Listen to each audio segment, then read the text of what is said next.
cuáles son las continuidades, las rupturas en materia de los discursos para la educación inicial y en la política de infancia. Y de ello, pues damos cuenta en este libro. El libro somos coautoras de este texto, la profesora Virginia Triviño, que es profesora de niños, y yo, Cecilia Rincón, que trabajo en la Universidad Distrital. Yo quiero iniciar también contándoles un poco el contenido de este libro, señalando que, como lo decía Ana hace un rato cuando hablaba del libro de Mónica, yo voy a iniciar esta presentación por mirar, no por pasar una cuenta de cobro, pero sí por mirar cuáles son las deudas más bien que se tienen aún en Colombia, que Colombia tiene con la infancia, con la población de niños y niñas en este país. Nosotros, para hacer este estudio, y voy a empezar a situar los problemas, nosotros trabajamos las hegemonías y las alternativas educativas para la educación de la infancia desde la perspectiva de la CLO y MUFI. A partir de estos marcos teóricos fuimos rastreando y mirando cuáles han sido esas hegemonías y cuáles son esas construcciones alternativas que se han venido haciendo y que se han venido construyendo, generalmente lideradas por diferentes grupos sociales y políticos que a veces funcionan al margen del Estado.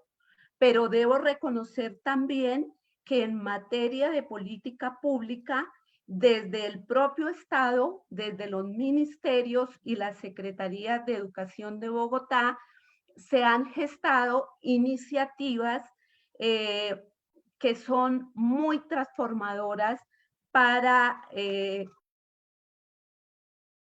para la educación de los niños y las niñas en Colombia. Para MUFI, pues las hegemonías y las alternativas son entendidas como esa capacidad que tienen los grupos, los sujetos, de sumar intereses, de sumar a sus intereses los intereses de otras personas. Y es en esa medida como se construyen los proyectos, como se construyen las acciones. Es un proceso de la construcción de la política pública para la educación de la infancia, que se da generalmente entre el consenso, los disensos e incluso a veces hasta las violencias, porque es la manera como se logra convencer y se logra atraer para la puesta en marcha de las políticas sociales y en este caso de la política de infancia.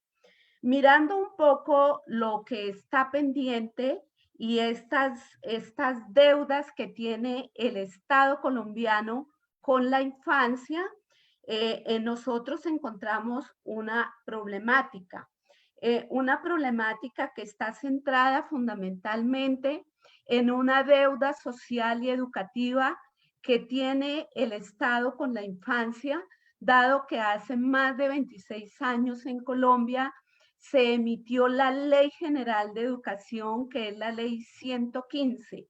Y en esa Ley General de Educación se dijo y se consagró que se garantizaría el preescolar de 3 grados para los niños de prejardín, jardín y transición.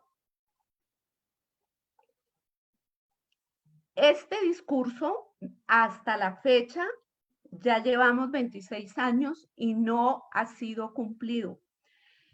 Solamente en la educación pública y oficial se ha garantizado un grado de transición, que en Colombia, si ustedes lo buscan en los libros, lo van a encontrar, que en una época se llamó como el llamado grado cero, porque era el primer grado de educación inicial.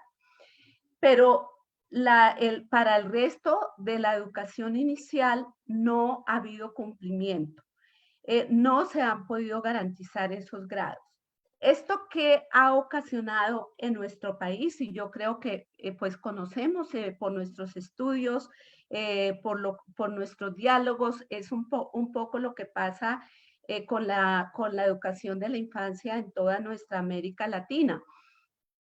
El hecho de que los niños no puedan acceder a estos niveles de preescolar y de educación inicial tiene tiene unos efectos negativos, porque podemos decir que desde la infancia y desde la primera infancia, como se llama en Colombia, se están creando las grandes inequidades sociales. ¿Por qué? Porque las inequidades se construyen desde ahí, desde la primera infancia, porque no tiene el acceso a la cultura los niños que están en un hogar comunitario con un padre o una madre de familia o un cuidador, no tienen el mismo nivel ni la calidad de educación a los niños que pueden pagar un jardín completo en un colegio privado, en el sector educativo privado. Y otros padres de familia que tienen apenas unos recursos muy medianos logran pagarle a sus hijos la educación en jardines infantiles que no son de buena calidad. En Colombia se llaman jardines de garaje, que son los jardines que prácticamente cuidan a los niños, les garantizan el cuidado y la protección, pero no una educación de buena calidad. Entonces, en materia de política social, en materia de educación, desde ahí se crean las verdaderas inequidades. Inequidades que después queremos remediar por la vía de las políticas públicas o con programas de tipo remedial, pero que ya no son suficientes. ¿Qué más encontramos en Colombia en esta problemática? Una desarticulación entre la educación preescolar formal y los diferentes programas y la oferta de programas que hay para la atención y la educación de la infancia. Hay una idea muy antigua en Colombia que la dejó también consagrada en un libro maravilloso que hizo el prólogo y una proclama nuestro gran premio Nobel de Literatura, Gabriel García Márquez, que la tituló Por un país al alcance de los niños. Y en ese libro se planteó que Colombia debería trabajar para superar ese imaginario que hay, esa falsa idea de que es fácil educar a los niños pequeños y que por ello cualquiera lo puede hacer, cualquier persona lo puede hacer. Entonces, ¿quién hace la educación de los niños? Son maestros, son educadores formados con una capacidad de investigación y de andamiaje